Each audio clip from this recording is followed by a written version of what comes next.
අයුවන් දරුවනේ මේ මම මේ වීඩියෝ එකෙන් කරන්න බලාපොරොත්තු වෙන්නේ අර ත්‍රිකෝණමිතිය මුල්ම දවසේ ආපු නැති ළමයි. ත්‍රිකෝණමිතියේ මුල්ම දවසේ ආපු නැති ළමයින්ට ඒ සඳහා මේ ඉදිරි වැඩ කටයුතු ටික ත්‍රිකෝණමිතියත් කරගෙන යාම සඳහා උදව්වක් ලෙස මේ මුල්ම දිනේ කරපු දේවල් වලින් සාරාංශයක් මතු කරලා පෙන්නන්න.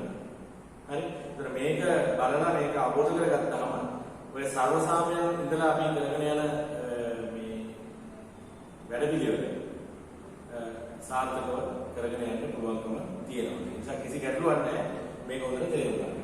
ඒතර ත්‍රිකෝණමිතියේ පළවෙනිම සංකල්පය තමයි කෝණය කියන්නේ මොකක්ද කියන එක. කෝණයේ අර්ථ දැක්වීම කියන්නේ. මම වැඩි විස්තර කතා කරන්න යන්නේ නැහැ. කෝණයේ අර්ථ දැක්වීම කියන්නේ.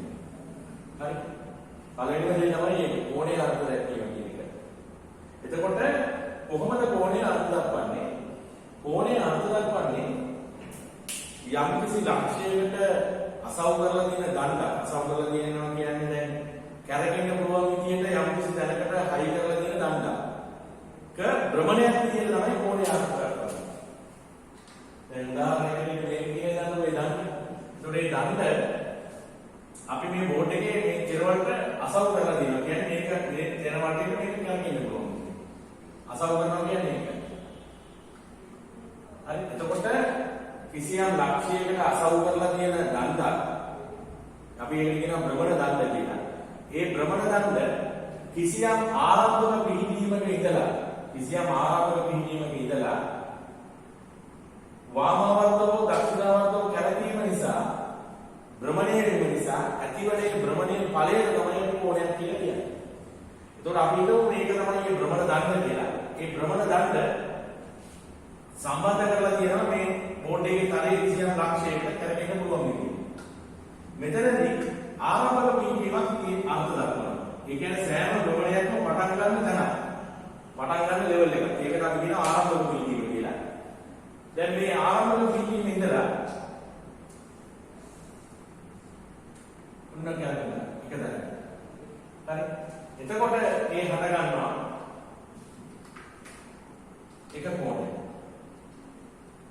මෙතනට ගන්නවා කියන්නේ මේක තමයි ආරම්භක පිහිටීම, මේ තමයි අවසාන පිහිටීම. ඔන්න කෝණය කියන කාර්යය දැක්ව භ්‍රමණයේ ප්‍රමාණය. දැන් ඔය විදිහටම මේ ආරම්භක පිහිටීමේ ඉඳලා අපිට පුළුවන් මෙන්න මේ වගේ භ්‍රමණයකට. එතකොට මෙතන ආරම්භක පිහිටීම, මේක අවසාන පිහිටීම. මේක තමයි කෝණය. ඒ වගේම මේ වගේ තරක ඉඳලා මෙන්න මෙහෙම කැරකෙන්න පුළුවන්. එතකොට මෙතන තමයි ආරම්භක පිහිටීම, මේ අවසාන පිහිටීම. මෙන්න භ්‍රමණයේ උච්චය කෝණය. ඒ වගේම මේ මෙතනින් පටන් ගන්න අපිට මේ වගේ පිහිටීමකට කැරකෙන්න පුළුවන්. හරි. එතකොට මේක තමයි ආරම්භක පිහිටීම, මේක තමයි කැරකෙච්ච කෝණය. දැන් සාමාන්‍යයෙන් ඔබ 11 වසර දක්වා ඉගෙනගෙන තියෙන්නේ කෝණයේ විශාලත්වය අංශක 300ට කියලා. නමුත් මේ උසස් පෙළේ සාහිත්‍යයෙන් ඉහාදී අපි කෝණයේ අර්ථ දක්වනවා ඕනෑ තරම් විශාල වූ රාශියක්. ඒක අර්ථ දක්වන්නේ මෙහෙමයි. මේ මෙන්න මෙහෙම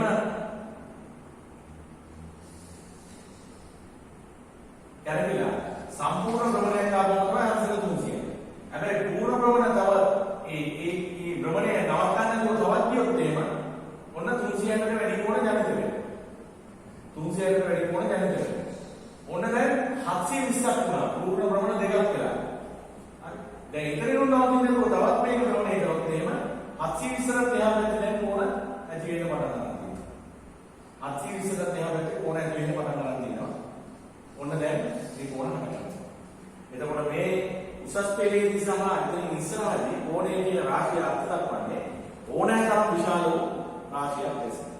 ඒ රාශිය ඕනෑ තරම් විශාල වූ රාශියක් භ්‍රමණය වැඩි කර කෝණයේ විශාලත්වය වැඩි කරන්න පුළුවන් 300ට. තව ඒකට එකතු වෙලා වට දෙකක් වුණාම 720යි. තවත් එකතු වෙලා ගිහිල්ලා වට තුනක් වුණාම 1080යි. ඔහොම මේ කෝණය කියන එක අපරිමිත තරම් විශාල වූ රාශියක් ලෙස අර්ථ දක්වනවා. දැන් එතකොට ඔන්න ඒක තමයි එක වෙනසක් ඔබ කෝණේ හඳුනාගන්න. දෙවෙනි වෙනස මේකයි. දැන් මම මේ පැත්තට වාමාවර්ත වල ජනිත කරන්නේ භ්‍රමණය කරේ. ඒතර වාමාවර්ත භ්‍රමණයෙන් ජනිත වීම ජනිත වන කෝණ අපි සලකන්නේ ධන කෝණය. අර ආරම්භක පීඨයේ ඉඳලා මම මෙතනින් අඳින්නම්. ඒ ආරම්භක පීඨයේ ඉඳලා දක්ෂිනාවර්ත භ්‍රමණය කරොත් එහෙම දාන්න. ආරම්භක පීඨයේ ඉඳලා වාමාවර්තව ගන්න නැතුව මේ පැත්තට කරනවා. මෙහෙට කරනවා. අන්න එහෙම කරගුවොත් ජනිත වෙන කෝණ මේ අතර කරකවුවාම ජනිත වෙන කෝණ අපි කියන ඍණ කෝණ කියලා. ඒ කියන්නේ දක්ෂිනාවර්ත භ්‍රමණයේ ජනිත වන කෝණ. දක්ෂිනාවර්ත භ්‍රමණයේ ජනිත වන කෝණ. මේවා ඍණ කෝණ. දක්ෂිනාවර්ත භ්‍රමණයේ ජනිත වන කෝණ. ඒවා කෝණ තරම් විශාල කරනවා. ඍණ 360 දක්වා ඊට පස්සේ මේ පැත්තට සම්පූර්ණ වටේ මේ නබු පැත්තට කරගොත් ඍණ 360යි. තව කරගොත් ඒක 360 බැලලා ගිහලා ඍණ 720යි. තවත් මේක කරපවන්න බලද්දී ඍණ 1080යි. ඔහොම දක්ෂිනාවර්තව කරකවලා ඕනෑම තරම් කුඩා ඍණනේ. විශාල වෙන්න වට්ටාකම අඩු වෙනවනේ. ඕනෑම තරම් කුඩා වූ කෝණ. ඒතකොට පොඩි නිකන් අවුලකුත් තියෙනවා දැන් මේ. කෝණේ ලොකු වෙනවා මම කියන්නේ කුඩා කියලා. භ්‍රමණයේ වැඩි වෙන්න කෝණේ විශාලත්වය වැඩි වෙනවනේ. මම කියන්නේ කුඩා වෙනවා කියලා. ඒ කුඩා වෙනවා කියලා කියන්නේ මේක ඍණ නිසා. නැත්නම් ප්‍රමාණය ගත්තොත් කෝණේ විශාලත්වය ඉන්න එක වැඩි වෙනවා. එතකොට ඔබ උසස් පෙළ මධ්‍යක ආපුවම දැනගන්න ඕන එක කාරණයක් මොන කෝණ. අපි කෝණේ අර්ථ දක්වන්නේ භ්‍රමණයක්. ඒ භ්‍රමණය හැම වෙලේම පටන් ගන්නවා නිශ්චිත දැනීම. නිශ්චිත මට්ටමකින් පටන් ගන්නවා. මේ මට්ටමෙන් පටන් ගන්න වාමාවර්ත ඇති කරන භ්‍රමණ වලින් ධන කෝණ, දක්ෂිනාවර්ත ඇති කරන භ්‍රමණ වලින් ඍණ කෝණ කියන එක පටන් ගන්නවා. ඊළඟට වැදගත් වෙන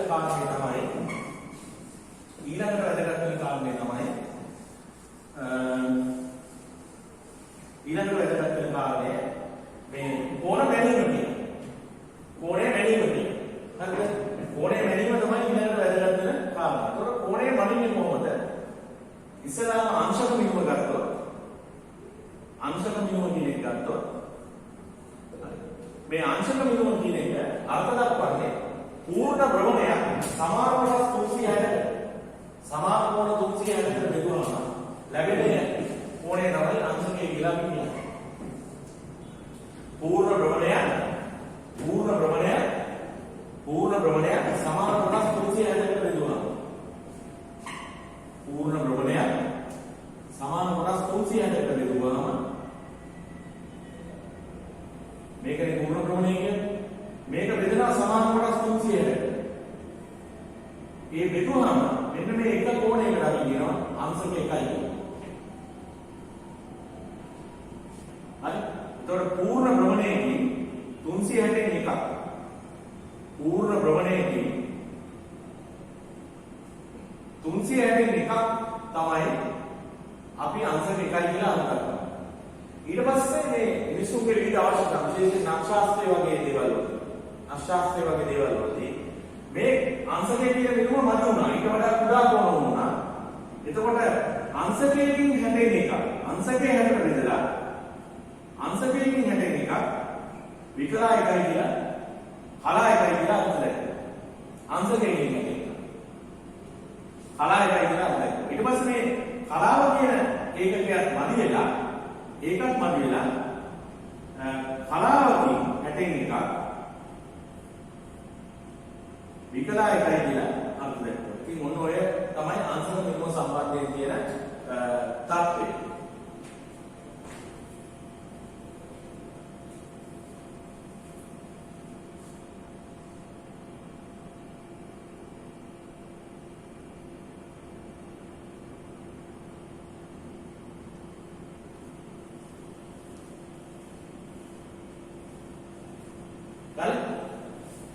ඊට පස්සේ දැන් මේ අංශක මිනුමත් එක්ක වැඩ කරද්දී ඔය විද්‍යාත්මක කටයුතු වලදී මේ අංශක මිනුම කියන එක පාවිච්චි කරන්න අපහසුයි. ඒ නිසා තව මිනුමක් අර්ථ දැක්වුවා රේඩියන මිනුම කියන. මම දැන් භෞතික විද්‍යාවේ ඔයගොල්ලෝ ඒක මුල ටික ඉගෙන ගන්නවා. ඊළඟට අර්ථ දැක්වුවා රේඩියන මිනුම කියලා.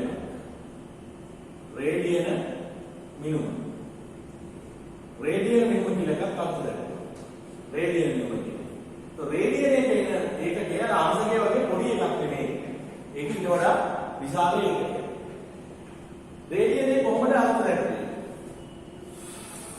කිසියම්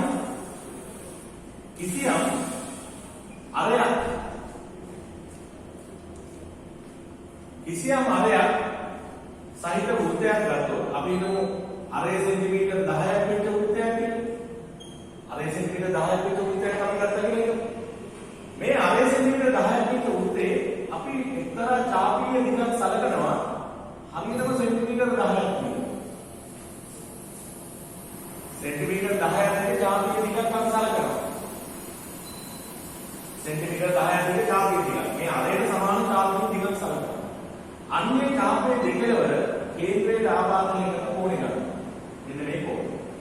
අපි හිතමු ඔය වැඩේම අපි කරනවා අරය සෙන්ටිමීටර් 5ක් වෙච්ච වෘත්තයකට. ඔය වැඩේම අපි කරනවා අරය සෙන්ටිමීටර් 5ක් වෙච්ච වෘත්තයකට. හරිද? අරය සෙන්ටිමීටර් 5ක් වෙච්ච වෘත්තයකට අපි ඔය වැඩේම කරනවා. එතකොට මේ चापයේ දිග ගන්නකොට 5ක්.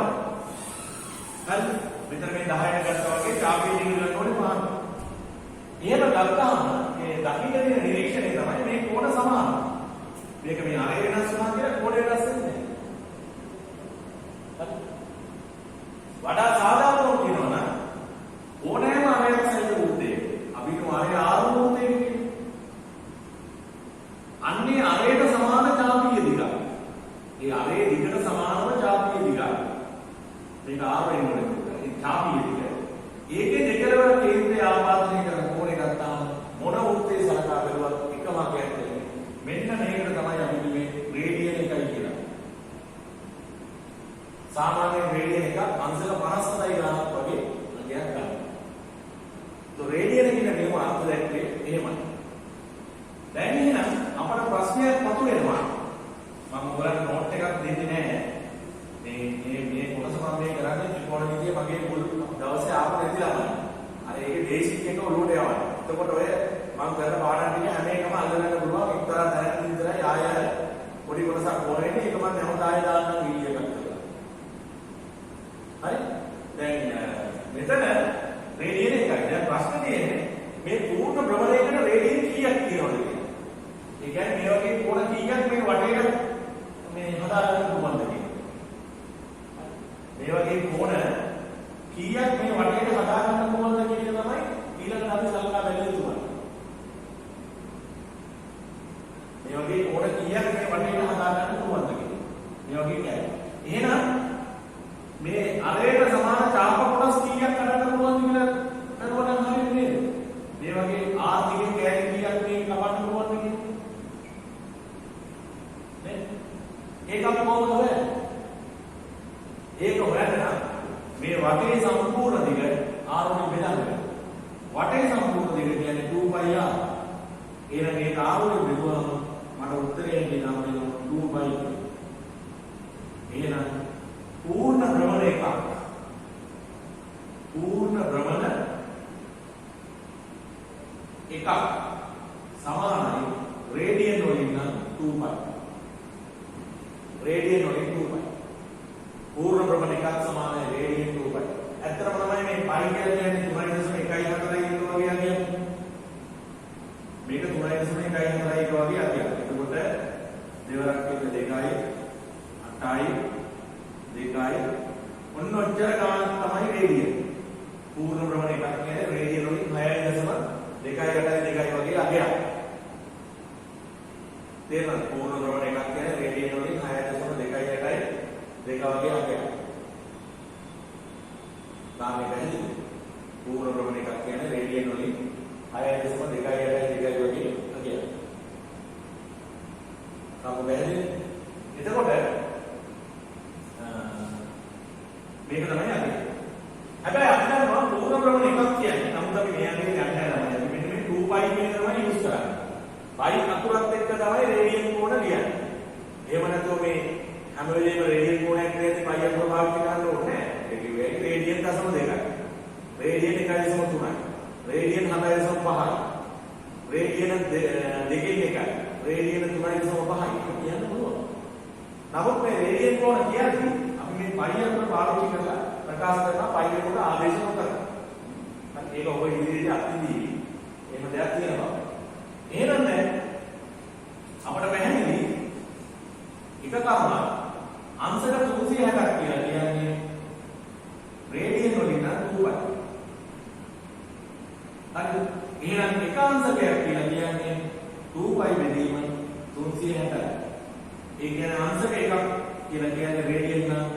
පයි බෙදීම 180. ආන්සර් එකක් කියලා කියන්නේ රේඩියන් පයි බෙදීම 180. රේඩියන් පයි බෙදීම 180. ආන්සර් එකක් කියලා කියන්නේ රේඩියන් පයි බෙදීම 180. කාර්ය පැහැදිලිද? ආන්සර් එකක් කියලා කියන්නේ රේඩියන් පයි බෙදීම 180. එහෙනම් දැන් අපිට පුළුවන් ආන්සර් කීයක් රේඩියන් තියෙද කියලා බලන්න.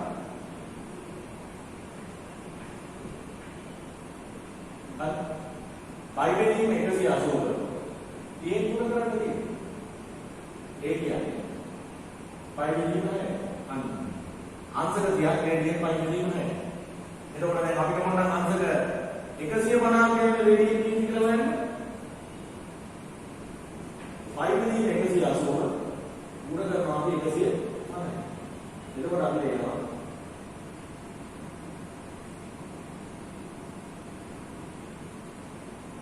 5යි පයි බෙදීම 3යි. පයි බෙදීම 6යි. ඔය විදිහට ඕනම අංශක කාරක් රේඩියේට් කරන්න පුළුවන් අපිට පයි බෙදීම 180 ගුණ කරනවා. මම මේ ටිකක් තාම ඉක්මනට කරගෙන යන්නේ මොකද මේ වීඩියෝ එක ඔයගලන්ට ඕනවට වැඩි දික් කරන්න මට අවශ්‍යතාවයක් නැහැ. ඕනවට වැඩි දික් කරන්න අවශ්‍යතාවයක් නැහැ. මේ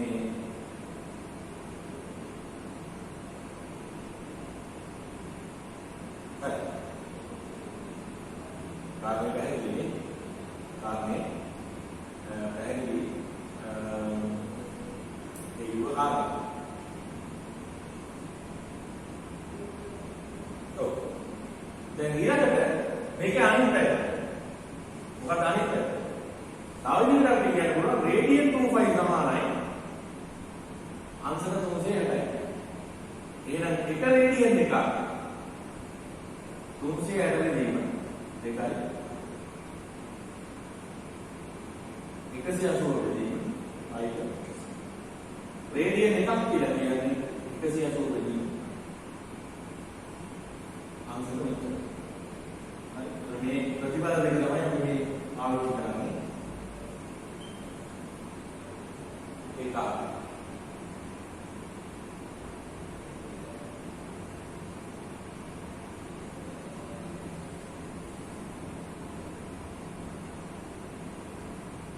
අනේ ආනන්ද පැහැදිලි ඒ කිව්ව දෙක. හරි. Then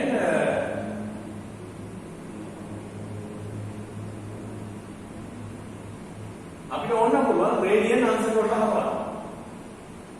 රේඩියන් ආන්සර් කොට හදන්න පුළුවන්. අපි බලමු රේඩියන් ගුණ කරලා තියෙන්නේ 180 බෙදීම y වල. දැන් රේඩියන් කොන ගණිතය මම පයි ඇසුරෙන් ගන්න බෑ. එහෙම ඕනේ නැහැ. මම කලින් කිව්වා රේඩියන් දශම දෙකයි. රේඩියන් 5යි. රේඩියන් 1.3යි.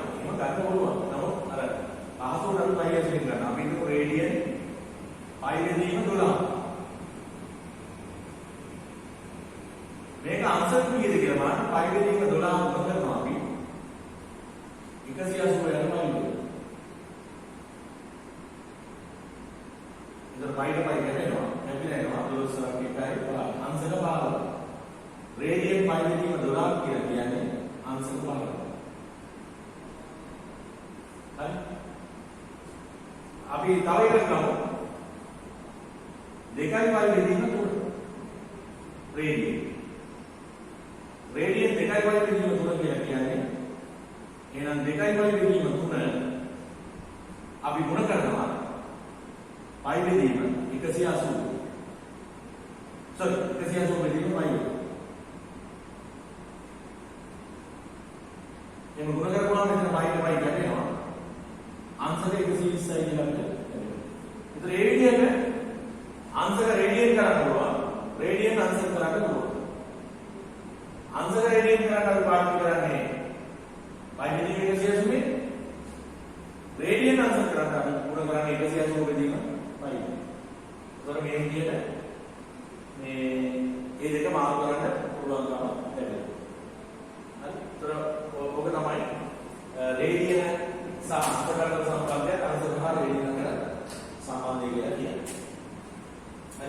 ඒතර මෙතන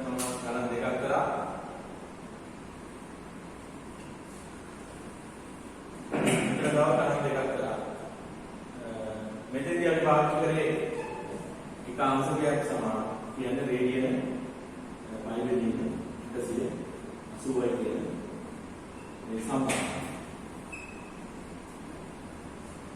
හරි. එතකොට මෙතන රේඩියන් එකක් කියන්නේ 180 ඩිග්‍රී පයි කියන්නේ සම්බන්ධ. මේ සම්බන්ධ දෙක පාවිච්චි කරලා අපි මේක කන්වර්ට් කරන හැටි අපි බලමු. මේක ඊළඟ වැදගත්ම කොටස.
ඊළඟ අංගයන වැදගත්ම කාරණේ ඒ තමයි මූලික ත්‍රිකෝණමිතික අනුපාත අර්ථ දැක්වීම කියන කාරණය. ඕක තමයි ඔයගලන්ට ඉතාම වැදගත්ම දේ.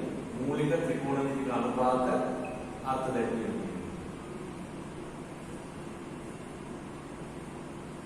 මූලික ත්‍රිකෝණමිතික අනුපාත අර්ථ දැක්වීම. අනුපාත අර්ථ දැක්වීම. මූලික ත්‍රිකෝණමිතික අනුපාත අර්ථ දැක්වීම කියන කාරණය. හරි? දැන් ඔතෙන්දී ඕගොල්ලෝ අර සාමාන්‍ය පන්තියේදී ත්‍රිකෝණමිතික අනුපාත අර්ථ දක්වපු විදිය ගත්තොත් ඔගොල්ලෝ කරේ ඍජු කෝණයෙන් ත්‍රිකෝණයක් අරගෙන ඒක ඇතුලේ තියෙන යම් කිසි සුළු කෝණයක් සලකලා sin θ කියලා අර්ථ දක්වුවා සම්මුඛ පාදයේ වෙදීම කර්මය. cos θ අර්ථ දක්වුවා බද්ධ පාදයේ වෙදීම කර්මය. tan θ අර්ථ දක්වුවා සම්මුඛ පාදයේ වෙදීම බද්ධ පාදයේ වෙදීම.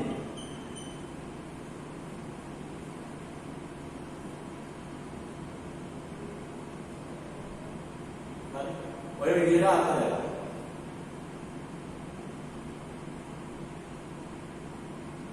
ඔය විදිහට අර්ථ දැක්වුවා ත්‍රිකෝණමිතික අනුපාත. දැන් ප්‍රශ්නේ තියෙන්නේ මේ අර්ථ දැක්වීම හරියන්නේ සුළු කෝණයකනේ. දැන් අපි අර කෝණය අපි කතා කරලා තියෙන්නේ සුළු කෝණයක් විදිහට. ඒක ඕනෑ තරම් විශාලත්වයක් තියෙනවා. එහෙනම් මේ සම්මුඛ පාද වෙදීම කර්ණ බද්ධ පාද වෙදීම කර්ණ සම්මුඛ පාද වෙදීම බද්ධ පාද කියන අර්ථ දැක්වීම තවදුරටත් බලමු කරන්න බෑ අපිට. මොකද අපි කෝණයකින් කතා කරලා තියෙන්නේ මේ වගේ සුළු කෝණයකට නෙමෙයි. ඕනෑ තරම් විශාල දැන් අංශක 255 sin එක ගැන අපිට කතා කරන්න වෙනවා. අංශක 1500 cosine එක ගැන කතා කරන්න වෙනවා. අංශක 4315 tangent එක ගැන කතා කරන්න වෙන්න පුළුවන්. හරි. ඒ විතරක් නෙවෙයි ඍණ කෝණක් තියෙනවා. ඍණ 1250 sin එක කතා කරන්න වෙන්න පුළුවන්. ඒක උගලන්ට තේරෙනවද? දැන් අර තවදුරටත් අපි අර ඉගෙනගෙන තියෙන්නේ අර්ථ දැක්වීම මේ කර්තව්‍යයෙන් දැන් ප්‍රමාණවත් නැති. ඒ නිසා මේ ත්‍රිකෝණමිතික අනුපාත අර්ථ දක්වන්න වෙනම ක්‍රමයක් අපි පාවිච්චි කරනවා. හරි. ඒක අපි පාවිච්චි කරන්නේ අර භ්‍රමණ දණ්ඩේ දිගයි තවත් කාරණයක් විදිහට. ඒක දැන් අපි සාකච්ඡා කරන්න යන්නේ. එතකොට මේ ත්‍රිකෝණමිතික අනුපාත මූලික ත්‍රිකෝණමිතික අනුපාත අර්ථ දක්වද්දී අපි ඒ අර්ථ දැක්වීම සඳහා තෝරගන්නේ අර මේ OXY කාලය. අර කණ්ඩායමනේ කියලා ඔය පොඩි කාලේ ඉඳන් ඉගෙන ගන්න. අන්න ඒක යූස් කරනවා. හරි. ඒ OXY කාලය පාවිච්චි කරනවා. OXY කාලය. එතකොට අර භ්‍රමණ දණ්ඩ හයි කරන්නේ මෙතෙන්. භ්‍රමණ දණ්ඩ හයි කරන්නේ මෙතෙන්. භ්‍රමණ දණ්ඩ හයි කරන්නේ මෙතෙන්. හයි කරලා හැම කරන්නේ x අක්ෂයේ ධන දිශාවෙන්. මෙන්න මෙතන ඉඳලා තමයි පටන් ගන්න. ඔන්න ඔය සම්මත දෙක දැන් ඔළුවට දාගන්න. හරි? ඔය සම්මත දෙක ඔළුවට දැන් දාගන්න. මොකක්ද? OXI තලයේ අක්ෂ මූලයට තමයි අර භ්‍රමණ දණ්ඩ හයි කරන්නේ. හරිද? ඊළඟට මේක අපි කරකවනවා මෙහෙම මේ OXI තලයේ පටන් ගන්න යන්නේ වෙලෙම x අක්ෂයේ ධන දිශාවෙන්. මේක තමයි ආරම්භක පිළිවීම කියලා අපි සලකන්නේ. කරුණු කාරණා පැහැදිලිද දරුවන්ට? කරුණු කාරණා පැහැදිලිද? හරි. එසේනම් හරි ඒ කරුණු කාරණා පැහැදිලි නම් එහෙනම් අපි වැඩේ පටන් ගන්නවා. හරිද? තව දෙයක් කියන්න ඕනේ. මෙන්න මේ ප්‍රදේශ හතරට නම් හතරක් තියෙනවා. මේකට කියන්නේ පළවෙනි වෘත්ත පාදකය, දෙවන වෘත්ත පාදකය, තුන්වන වෘත්ත පාදකය, හතරවෙනි වෘත්ත පාදකය. හරිද? ඒකත් කවුරු තුනක් අක්ෂ මූලයේ වටේ තමයි කරකවන්නේ. OXI තලයේ තමයි කරකවන්නේ. මෙතන තමයි ආරම්භක බිඳින් ඇටියට සලකන්නේ. දැන් අපිට මේ සයිනේ අර්ථ දක්වන්න වෙන්නේ සුළු කෝණයකට නෙමෙයි මහා කෝණයකට මොකේද කියන්නේ. ওই තරම් විශාල එකකට කියන්නේ. හරි? දැන් ඒ කෝණය කොයි තරම් විශාල වුණත් භ්‍රමණ දණ්ඩ කරකවන්නේ කෝණය හදාගන්න. හරි? ඒ භ්‍රමණ දණ්ඩ කරකවලා මේ භ්‍රමණ දණ්ඩ අවසානයේ ඒ කෝණේ ගැටෙන ඉවරුණාම මේ භ්‍රමණ දණ්ඩට නතර වෙන්න පුළුවන් ප්‍රදේශ හතරක් තියෙනවා. එක්කෝ කැරකිලා ඉවරලා මෙතන මේ පළවෙනි වෘත්ත පාදකේ නතර වෙනවා. එක්කෝ කැරකිලා ඉවරලා දෙවන වෘත්ත පාදකේ ගිහිල්ලා භ්‍රමණ දණ්ඩ නතර වෙනවා. එක්කෝ කැරකිලා ගිහිල්ලා තුන්වෙනි වෘත්ත පාදකේ භ්‍රමණ දණ්ඩ නතර වෙනවා. එහෙම නැත්නම් කැරකිලා ගිහිල්ලා භ්‍රමණ දණ්ඩ හතරවෙනි වෘත්ත පාදකේ නතර වෙනවා. ඉතින් ඒ කැරකිච්ච කෝණය කොයි තරම්ද කියලා කියන්නත් බෑ. ඒක විශාලත්වය කියලා නේකුත් අපිට නැහැ. එතකොට එහෙනම් මේ මම මුලින්ම දාන කෝණ විතරයි මේ අපිට දැක්කේ පැහැදිලි කරන්නේ. පස්සේ වෙන කෝණකට අපිට යන්න පුළුවන්. පස්සේ අපිට වෙන කෝණකට යන්න පුළුවන්. ඉස්සලා අපිට දාන කෝණ විතරයි කතා කරන්නේ. හරි දැන් කාරණේ තියෙන්නේ මේ කෝණේ කොයි තරම් විශාලද කියලා අපිට හැඟීමක් නැහැ. ඒක ඕන තරම් විශාල කෝණයක් වෙන්න පුළුවන්. කැරකිලා ඕන තරම් විශාල එකක් වෙනවා. එකම පූර්ණ භ්‍රමණයක්වත් නැතුව කැරකිච්ච එකක් වෙන්න පුළුවන්. දැන් උදාහරණයක් ඇරෙන්න කැරකිලා මෙතන නතර. එහෙම නැත්නම් කැරකිලා මෙතන නතර. එහෙම නැත්නම් කැරකිලා ඉන්න මේක නතර. එහෙම නැත්නම් කැරකිලා ඉන්න මේක නතර. එහෙම වෙන්නත් පුළුවන්. සම්පූර්ණ වටයක් කැරකිලා මෙතන නතර වුණා වෙන්න පුළුවන්. සම්පූර්ණ වට 10ක් කැරකිලා පළවෙනි වෘත්ත පාදකේ නතර වුණා වෙන්න පුළුවන්. සම්පූර්ණ වට 5ක් කැරකිලා දෙවෙනි වෘත්ත පාදකේ නතර වුණා වෙන්නත් පුළුවන්. සම්පූර්ණ වට 100ක් කැරකිලා තුන්වෙනි වෘත්ත පාදකයේ අවසානයේ කියන නතර වෙන කෝණයක් වෙන්නත් පුළුවන්. දැන් ඔබට තේරෙනවද? මේ කෝණය කොතරම් විශාලද කියන අපිට ප්‍රශ්නයක්. හැබැයි මම අවස්ථා හතරක් සලකනවා. ඒ කැරකිලා ඇවිල්ලා පළවෙනි වෘත්ත පාදකයේ නතර වීම, දෙවන වෘත්ත පාදකයේ නතර වීම, තුන්වන වෘත්ත පාදකයේ නතර වීම සහ හතරවන වෘත්ත පාදකයේ නතර වීම. ඒ නිසා මම මේ රූප සටහන් හතරක් මේ වෙලෙක පාවිච්චි කරනවා. හරිද? හතරක් පාවිච්චි. ඔන්නේ නම් මම ගන්නවා භ්‍රමණ දණ්ඩ කොච්චරක් කැරකුණාද කියලා දන්නේ ඕන තරමක් කියලා එළ පළවෙනි වෘත්ත පාදකයේ නතර වෙනවා. ඒතර මේ කෝණේ තමයි ඔය θ කියන්නේ. මෙයාගේ සයිනේ, කොසයිනේ, ටැන්ජන්ටේ අර්ථ දක්වන්න තමයි දැක්කේ. ඊළඟට මම ගන්නවා මේක ඇවිල්ලා මෙහෙම දෙවන වෘත්ත පාදකේ නතර වෙනවා. මේ දීතා කොයි තරම් වටකාරක කරේ කියලාද මම දන්නේ නැහැ. හැබැයි මේක දෙවන වෘත්ත පාදකේ නතර වෙලා.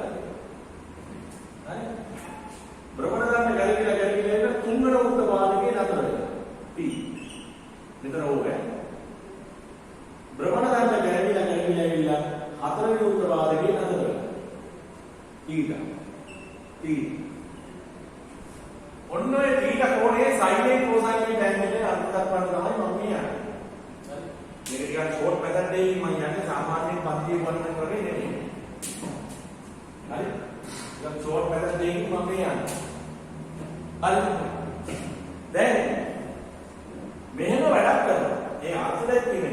වගේ වැඩක් කරනවා.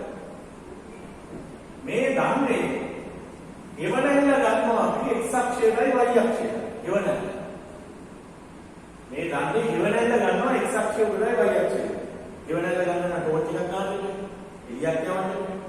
දැන් x අක්ෂයට එවනැල්ල ගන්න මම මෙහෙන් ගහනවා ටෝච් එක. සමාන්තර ආලෝක කදම්බයක්. මෙහෙම විහිදිච්ච එකක් නෙමෙයි. පැරලල් වෙන ආලෝක කදම්බයක්. ඒක මම එවන්නේ මෙන්න මේ අක්ෂයට ලම්බව ගහනවා මේ. හරියට අර දවල් උනාට ඉර මුදුන් වෙලා වගේ තියෙන අන්න ඒ වගේ වල.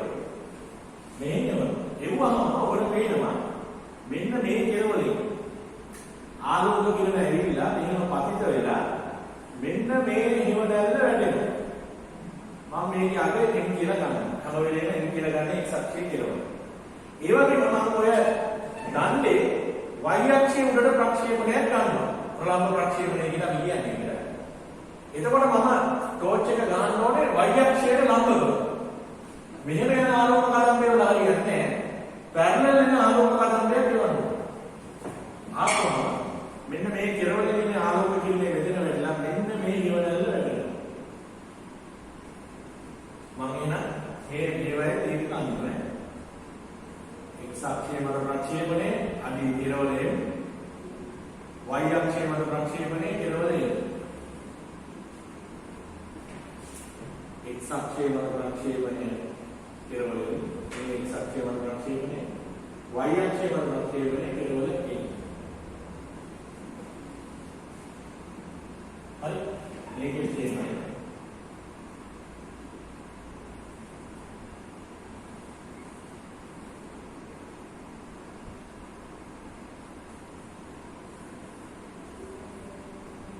මේ හැම අවස්ථාවකම අපි දන්න x අක්ෂයේ දෙවනැල්ල ගන්නවා y අක්ෂයේ දෙවනැල්ල ගන්නවා. x අක්ෂයේ දෙවනැල්ල ගන්නවා y අක්ෂයේ දෙවනැල්ල ගන්නවා. x අක්ෂයේ දෙවනැල්ල ගත්තා y අක්ෂයේ දෙවනැල්ල ගත්තා. x අක්ෂයේ දෙවනැල්ල ගත්තා y අක්ෂයේ දෙවනැල්ල ගත්තා. හරි. පැහැදිලිද? දැන් ලස්සන වැඩක් මම එයාට කියලා ෂෝට් මෙතඩ් එකකින් කරන්නේ නැහැ.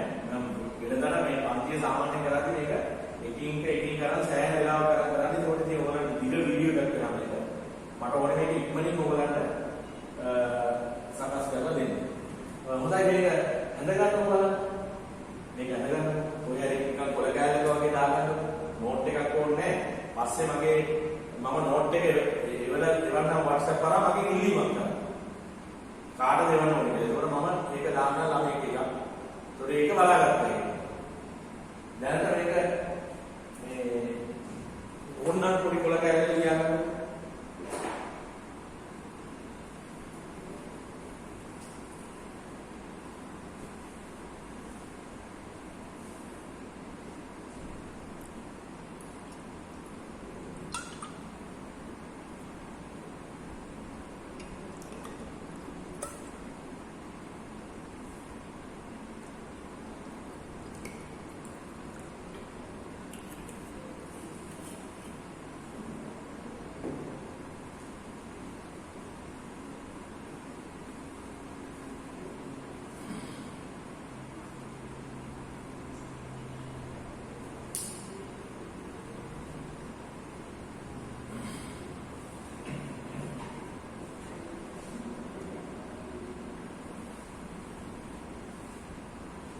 හරිනේ.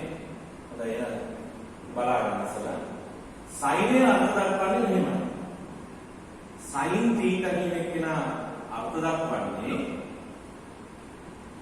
භ්‍රමණ දණ්ඩ විසින් කෝණය ජනිත කරලා මෙතන තිබුණා මේකේ තිබුණා.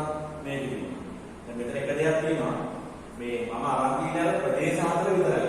මේවා උඩට භ්‍රමණ දණ්ඩ වැටෙන අවස්ථා සලකලා නැහැ. ඒක මම වෙනමම සලකනවා. භ්‍රමණ දණ්ඩ කරලා කියලා හරියට මේ අක්ෂ උඩට වැටෙන ඒවා එකක්වත් සලකනවා. සලකලා තියෙන්නේ අර ප්‍රදේශ හතර තියෙන එකක් විතරයි. ඒවා වෙනම ගන්න.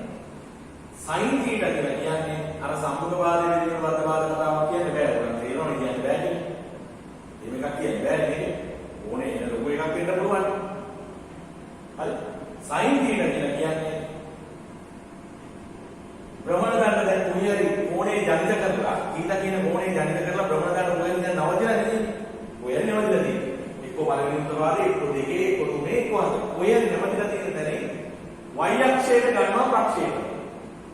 මේ දණ්ඩ නැවතිලා තියෙන තැන අනුව y අක්ෂයට ප්‍රක්ෂේපණය කරා මේක මනිනවා. මේක මනිනවා. ඒතර මම මේ හැමතැනම y අක්ෂයට ප්‍රක්ෂේපණය ලියලා තින්නේ ON කියලා තියෙන්නේ. ඒ නිසා මම මෙතන ලියනවා අන්නේ y අක්ෂය මත ප්‍රක්ෂේපණය දණ්ඩේ දිගේ වෙනවා. ඔච්චරයි කතාව. sin θ කියන්නේ ඒකයි. y අක්ෂය මත ප්‍රක්ෂේපණය දණ්ඩේ දිගේ වෙනවා. ඒ කියන්නේ ON බෙදීම OP. මේක මෙතෙන්ටත් ON බෙදීම OP. එතකොට එනවා මේ කෝණේ sin එක. ON බෙදීම OP. මේ කෝණේ sin එක. ON බෙදීම OP. මේ කැරෙක්ට කෝණේ sin එක. ON බෙදීම OP. මේ කැරෙක්ට කෝණේ sin එක. ඔච්චර. y අක්ෂය මත ප්‍රලම්බ ප්‍රක්ෂේපණය වේදනවා දණ්ඩේ දිගේ. හරි. එතකොට දැන් බලන්න මේ පළවෙනි උත්තරවාදයේ මේ භ්‍රමණ දණ්ඩ නතරලා තියෙනකොට y අක්ෂය උඩ තියෙන ප්‍රක්ෂේපණයේ ඉන්නේ මේ උඩ පැත්තට. මේ භ්‍රමණ දණ්ඩ මේ පළවෙනි උත්තරවාදයේ නතරලා තියෙද්දි මේ ප්‍රක්ෂේපණය පල්ලෙහාට ඉන්නේ උඩට එන්නේ. ඒ කියන්නේ ON ධනාගය. මේක ධන විමා. OP කියන්නේ කොහොමද ධන? එහෙනම් මට කියන්න පුළුවන් පළවෙනි උත්තරවාදයේ භ්‍රමණ දණ්ඩ නතර වෙන කෝණවලදී sin θ ධනයි. sin θ ධනයි කියලා කියන්න පුළුවන්. හරි. දෙවන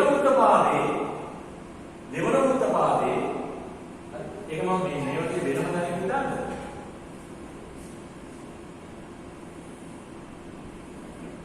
sin θ ධනයි. sin θ ධනයි.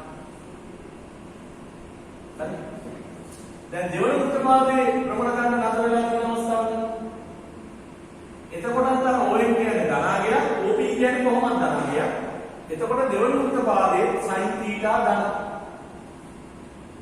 දෙවන උත්තරපාදයේ කෝණේ නතර වෙන අවස්ථාවේ sin θ ධන. දැන් මෙතෙන් කියන්නේ මේ වෙලාවේ ON කියන්නේ ඍණාගය.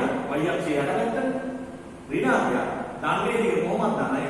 බෙදුවාම ඉන්නේ ඍණාගය. එහෙනම් තුන්වෙනි උත්තරපාදයේ භ්‍රමණ දණ්ඩ නතර වෙන අවස්ථාවල sin θ ඍණයි. අන්න සයිලේට ඍණාගයක් කියන පුළුවන් කියලා ඔයගොල්ලෝ අවබෝධ කරගන්න. ඒකයි මේ කියන අනුත් දෙක. හතරවෙනි උත්තරපාදයේ භ්‍රමණ දණ්ඩ නතර වෙනකොට මේ ON කියන්නේ ඍණාගය. මේ y අක්ෂය යටපැත්තේදී OP කියන්නේ ධනාගය. මෙයා ඍණ මෙයා ධන. එහෙනම් sin θ ඍණ. අන්න දැක්කද? ඔන්න තව දෙයක් ඔබ ඉගෙන ගත්තා. පළවෙනි උත්තරපාදයේ භ්‍රමණ දණ්ඩ කෝණ සඳහා sin θ ධන. දෙවන උත්තරපාදයේ නතර වෙන කෝණ සඳහා sin θ ධන. ඉතුරු අවස්ථාවල sin θ ඍණ. දැන් අපි බලමු cos θ කොහොමද අර්ථ දක්වන්නේ? මේ sin θ අර්ථ දක්වන්නේ cos θ අර්ථ දක්වන්නේ කොහොමද? දණ්ඩ කොහේ නතර වුණා? භ්‍රමණ දණ්ඩ කොහේ නතර වුණා? භ්‍රමණ දණ්ඩ. කොතන නතර වුණා භ්‍රමණ දණ්ඩ? cos θ අර්ථ දක්වන්නේ x අක්ෂය මත ප්‍රක්ෂේපණය බෙදීම දණ්ඩේ. ඒ කියන්නේ භ්‍රමණ දණ්ඩ x අක්ෂය උඩට ඇති කරන හේවණල්ල තියෙන අන්න ඒකේ දිග වැළලා. හැබැයි ඒක ධන දණ්ඩ කියලා සලකන්න ඕනේ. ඒක දිග වැළලා ඒ දිග බෙදන්න ඕනේ දණ්ඩේ දිග. ඒ කියන්නේ cos θ කියන්නේ ඕනම අවස්ථාවක ON බෙදීම OP-ට සමානයි. cos θ කියන්නේ ඕනම අවස්ථාවක ON බෙදීම OP-ට සමානයි. cos θ කියන්නේ ඕනම අවස්ථාවක ON බෙදීම OP-ට සමානයි. කාර්යය පැහැදිලි කියලා මම හිතනවා. ඒ කියන්නේ මේ ඕනම අවස්ථාවක x අක්ෂය මත ප්‍රක්ෂේපණය කියන්නේ ON දණ්ඩ x අක්ෂයට ප්‍රක්ෂේපණය කරනවා නේද? දැන් ඔබ චෙක් කරලා බලන්න මේකෙදි ON කියන්නේ ධනාගයක්. OP කොහොමද ධනයි? ඒ කියන්නේ cos θ ධනයි. බලන්න දෙවන උත්තරපාදයේදී ON කියන්නේ මේ පැත්තේ x අක්ෂයේ ඍණ පැත්තේදී එහෙනම් ON කියන්නේ ඍණ රාශිය. එයා ඍණ රාශිය. මෙයා ධන බෙදුවාම ඍණ.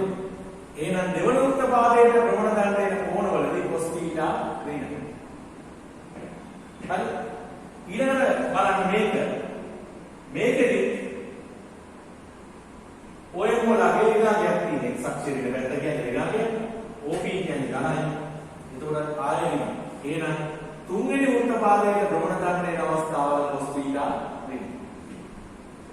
ඊළඟට බලන්න හතරවෙනි වෘත්තපාදයේ භ්‍රමණ දණ්ඩ තියෙන කොටස. හරි? ඒකෙදි ආයෙ පාරක් කරන ඔය ධන වෙනවා. x අක්ෂයේ වල ප්‍රක්ෂේපණය ධනාභියක්. දණ්ඩේ දිග ධනාභියක් වෙනවා. එහෙනම් cos θ ධන. ඔන්න බලන්න එහෙනම් ඔබ ඉගෙන ගත්තා. පළවෙනි වෘත්තපාදයේදී තියෙන භ්‍රමණ වලයි හතරවෙනි වෘත්තපාදයේ තියෙන භ්‍රමණ වලයි විතරයි cosine එක ධන උත්තරය. සෙසු කෝණවලදී cosine එක ඍණයි. එච්චර රෝගයේ අලුත් කාරණාව අවබෝධ කරගන්න කියලා මම කියනවා. හොඳයි එහෙනම් අපි යමු tan θ ගේ අර්ථ දැක්කේ. tan θ ගේ අර්ථ දැක්වීම tan θ කියලා කියන්නේ y අක්ෂය මත ප්‍රක්ෂේපණය වෙදීම x අක්ෂය මත ප්‍රක්ෂේපණය. දණ්ඩ ආදාළ නැහැ. භ්‍රමණ දණ්ඩ දිග ආදාළ නැහැ. y අක්ෂය මත ප්‍රක්ෂේපණය වෙදීම x අක්ෂය මත ප්‍රක්ෂේපණය. ඒ කියන්නේ අපේ අරන් තියෙන මේ දිග වලින් කියනනම් ON වෙදීම OP. ඒතර මේක සමානයි ON වෙදීම ON වෙදීම ON. ON වෙදීම ON. y අක්ෂය මත ප්‍රක්ෂේපණය වෙදීම x අක්ෂය මත ප්‍රක්ෂේපණය. දැන් බලන්න මෙතෙන්දී මේ දෙකම ධන වටිනාකම මේ දෙකටම තියෙන ධනාකයන් එහෙනම් tan θ ධන. දැන් යන්න මෙතෙන්දී මේක ධන වටිනාකමක් නමුත් මේක ඍණ වටිනාකමක්. ධන ඍණ. මේකගේ ධන මේකගේ ඍණ. එහෙනම් මෙතෙන්දී tan θ ඍණ. tan θ ඍණ. දැන් යන්න මේකට ON ඍණ මේ දෙකම ඍණ වටිනාකම් දෙක. x අක්ෂයේ පැත්තේ y අක්ෂයේ පැත්තේ. මේ දෙකම ඍණ. එහෙනම් බෙදුවාම ඉන්නේ ධනාභියක්. එහෙනම් අපිට කියන්න පුළුවන් tan θ ධන. ඊළඟට යන්න මේකට ON ඍණ මේක ඍණාභියක්. මේක ධනාභියක්. මෙයා ඍණ මේක ධන. එහෙනම් tan θ ඍණ. ඔන්න බලන්න. ඉතා වටිනා තොරතුරක් ගන්න. හරි. tan ධන වෙන්නේ පළවෙනි වෘත්තපාදයේ තියෙන කොන වලට තුන්වෙනි එක විතරයි සූත්‍රය නේද? ඒතර මේක මට සාරාංශයක් කරොත් මෙන්න මෙහෙම ගන්න පුළුවන්. පළවෙනි වෘත්තපාදයේදී සියලුම අනුපාත ධන all positive. දෙවන වෘත්තපාදයේදී sin විතරයි positive වෙන්නේ. sin විතරයි positive වෙන්නේ. sin විතරයි positive වෙන්නේ.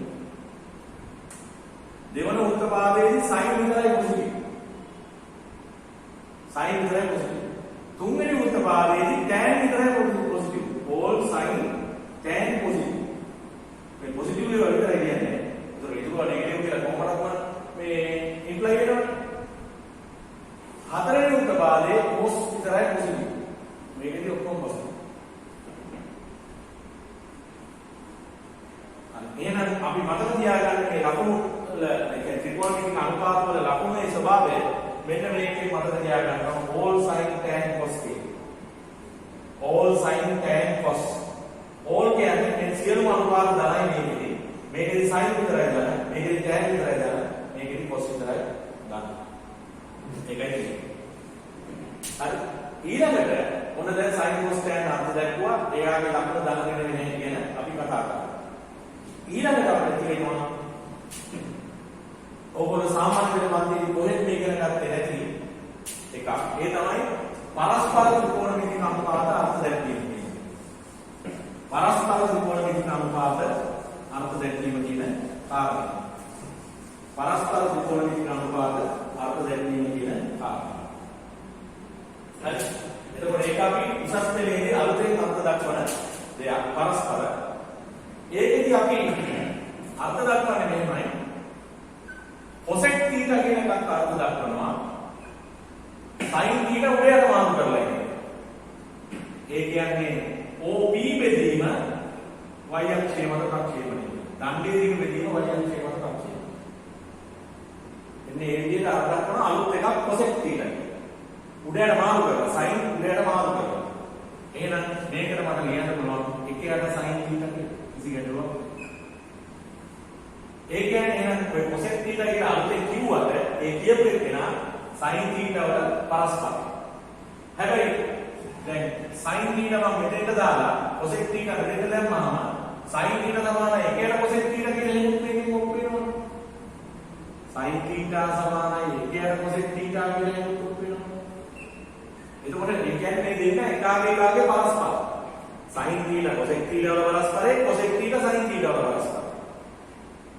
cosec theta කියන්නේ 1ට sin theta sin theta කියන්නේ 1ට cosec theta. එතකොට අපි අලුත් අනුපාතයක් කරලා දැක්වුවා cosec theta. ඊළඟට තව ඊළඟ අනුපාතය තමයි sec theta කියන්නේ. sec theta කියන අනුපාතය. sec theta සමානයි ඒක අර්ථ දක්වන්නේ cosine ගේ පරස්පරයේදී. cos theta වල උඩයට මාරු කරනවා මේක. ඒ කියන්නේ OP බෙදීම OM කියනවා. OM කියන්නේ x අක්ෂය මත ප්‍රක්ෂේපය. එතකොට මේක සමානයි 1ට cos theta කියලා. එහෙනම් ඇත්තටම මේකෙන් එනවා cos theta කියලා කියන්නේ 1ට sec theta කියලා. හරි. ඊළඟට තව අනුපාතයක් අර්ථ දක්වනවා අපි cot theta කියලා. cot theta සමානයි ඒක අපි අර්ථ දක්වන්නේ අර tan උඩයට මාරු කරනවා වෙන අර්ථ දැක්වීම. ඇත්තටම මේක ඇවිල්ලා මේ අර තිබ්බ අනුපාත තුන පරස්පරය අරගත්තා වෙන අනුපාත තුන තමයි මේ අපි මේ කතා කරන්නේ. හරි. පරස්පර ත්‍රිකෝණමිතික අනුපාත කියන්නේ. පරස්පර ත්‍රිකෝණමිතික අනුපාත කියන්නේ. පරස්පර ත්‍රිකෝණමිතික අනුපාත.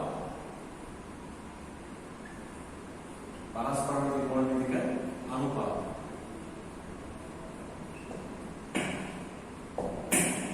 तो cot theta කියලා කියන්නේ OM බෙදීම OM. OM බෙදීම OM. අර OM බෙදීම OM නෙමෙයි. tan වල පරස්පර උඩයට මාරු කරනවා නෙමෙයි. x අක්ෂය වල ප්‍රක්ෂේපණය බෙදීම y අක්ෂය වල ප්‍රක්ෂේපණය. හරි. cot කියන්නේ. ඒ කියන්නේ tan theta. එහෙනම් tan theta කියන්නේ cot theta. මොන්නේ එනවා අනිත් ත්‍රිකෝණමිතික. ඒතර මේ සම්බන්ධතාව තමයි ඕනේ. තව එකයි ඕනේ. ඒ තමයි මේ tan theta ලියන්න පුළුවන් වෙන විදිහක් තියෙනවා. tan theta වල ලියන්න පුළුවන් තව විදිහක්. ඔබට බැලුවා නම් අර මගේ සර්වසාමාන්‍ය සාධනය කරන වීඩියෝ එක ඔබට පැහැදිලි වෙයි. මේ අවස්ථා ගණනාවලින් අපි මේක පාවිච්චි කරනවා. ඒක මෙන්න මෙහෙමයි. දැන් මම ගන්නම tan theta වල අර්ථ දෙකකින් tan theta කියන්නේ y අක්ෂය වල ප්‍රක්ෂේපණය බෙදීම x අක්ෂය වල ප්‍රක්ෂේපණය නම් OM බෙදීම OM. ඒක පැහැදිලි. tan theta කියන්නේ OM බෙදීම OM. මම කොහෙවත් මේ උපසරහ නැහැ. නමුත් දැන් ඔයාලා ඔළුවට ගිහින් තියෙනෝනේ. OM කියන්නේ y අක්ෂය වල ප්‍රක්ෂේපණය, OM කියන්නේ x අක්ෂය වල ප්‍රක්ෂේපණය. ඒක ඔළුවට ගිහින් තියෙනෝනේ. උපසරහ නැහැ නේද? එහෙම තමයි ඒලවල මැච් කරන්නේ. ඒ මානසික අභ්‍යාසය අවශ්‍යයි. නිතරම මේ අභ්‍යාසය අවශ්‍යයි. නිතරම මනසට සංකල්පත් එක්ක ගැටෙන්න අවස්ථාව ඕනේ. ඒකෝට තමයි එයාගේ මනසේ හැකියාව කෙනෙක්ගේ ඉම්ප්‍රූව් වෙලා යනවා ඇවිල්ලා මේ විෂය තනියම අසුරවන්න පුළුවන් කෙනෙක් බවට පත් වෙන්න. එතකම් බෑ. ඒකෝට මේක කරුමත රඳාපවන දෙයක් නෙමෙයි. මනස යම් ස්ටේජ් එකකට ගොඩ නැගීමක් මේ සිද්ධ වෙන්නේ. ඒක තේරුම් ගන්න ඕනේ ඉස්සෙල්ලාම. මොකක්ද මේ ස්වභාවය කියන්නේ? તો tan theta සමානයි OM බෙදීම OM. මම මේක උඩරියටයි දෙකම එකම අගයකින් බෙදනවා. එහෙම පුළුවන් නේද? ලවයේ හරියට කියන ප්‍රකාශනයට ලවයේ සහ එකම අගයෙන් බෙදන්නත් පුළුවන්, ගුණ කරන්නත් පුළුවන්. එහෙම කරා කියලා වෙනසක් වෙන්නේ නැහැ. මම මේක බෙදනවා OP වල. OM බෙදීම OP. OM බෙදීම OP. කියන්නේ OP වලින් බෙදනවා ලවයේ හරියට. හරි? right. දැන් මම මේ ලවයේ තියෙන ප්‍රකාශනය දිහා වෙනම බලපුවම මට පේනවා y අක්ෂය වල ප්‍රක්ෂේපණය බෙදීම දණ්ඩේ දිග වෙදී OM බෙදීම OP. y අක්ෂය වල ප්‍රක්ෂේපණය දණ්ඩේ දිග කියන්නේ sin theta. මේ කියන්නේ sin theta. මේ කියන්නේ cos theta. ඔය එන්නේදී මොකේ කියන්නේ cos theta. එහෙනම් අපිට ඉතාම වැදගත් ප්‍රතිඵලයක් හම් වෙනවා tan theta සමානයි sin theta බෙදීම cos theta. අන්න ඒක ඉතාම වැදගත් ප්‍රතිඵලයක්. tan theta සමානයි sin theta බෙදීම cos theta. එතකොට එහෙමනම් tan ගේ පරස්පරයේ cot theta කියනවා. tan ගේ පරස්පරයේ cot theta සමාන වෙන්න ඕනේ නම් cos theta බෙදීම sin theta. ඒකත් අපිට වැදගත් වෙනවා ගණන් හදන්න කියන්නේ. tan theta කියන්නේ sin theta බෙදීම cos theta කියලා වෙනවා. එතකොට cot theta කියලා කියන්නේ cos theta sin theta කියලා ගත්ත එක මේ මුලට මාරු. එහෙමනම් ඔබට මේ සර්ව සාධනයන් එක්ක වැඩ කරගෙන යන්න ඕන කරන මූලික ත්‍රිකෝණමිතික දේවල් ටික මම පැයකට විතර ආසන්න කාලයක් අරගෙන පැහැදිලි කිරීමකට භාජනය කළා.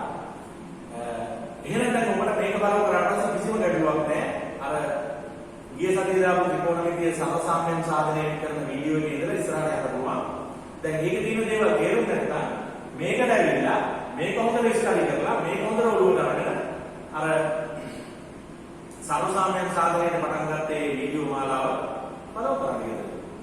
හරි. එහෙම follow කරන්න කියලා. හරි. ඒක ගෙදරදී follow කරන්න. හරි. ඒක ගෙදරදී follow කරන්න. ඒ follow කරලා අල්ලගන්න. ඊට පස්සේ මේකෙන් පස්සේ තියෙන කොටස දැනට එච්චර අවශ්‍ය වෙන්නේ නැහැ. තව සමාන 3-4ක් යනකම් අවශ්‍ය වෙන්නේ නැහැ. ඒතර මම නිවාඩු පාඩුව ඒ කොටසට දෙනවා වීඩියෝ එකක් හදලා ඉන්ඩිකේටර් එක ටිකක් වෙලා යන එක හදලා දාන්න. එහෙනම් මේකෙන් උපරිම බලන රාගන මේ කර්තාවේ සම්බන්ධ වෙලා අතාරින්න භාවයක අපි කරගෙන යන ඉස්සරහට අනිවාර්යයෙන්ම මේක පරිදැක්ක දෙයක් අපිට පුළුවන්. එහෙනම් ආයුබෝවන්.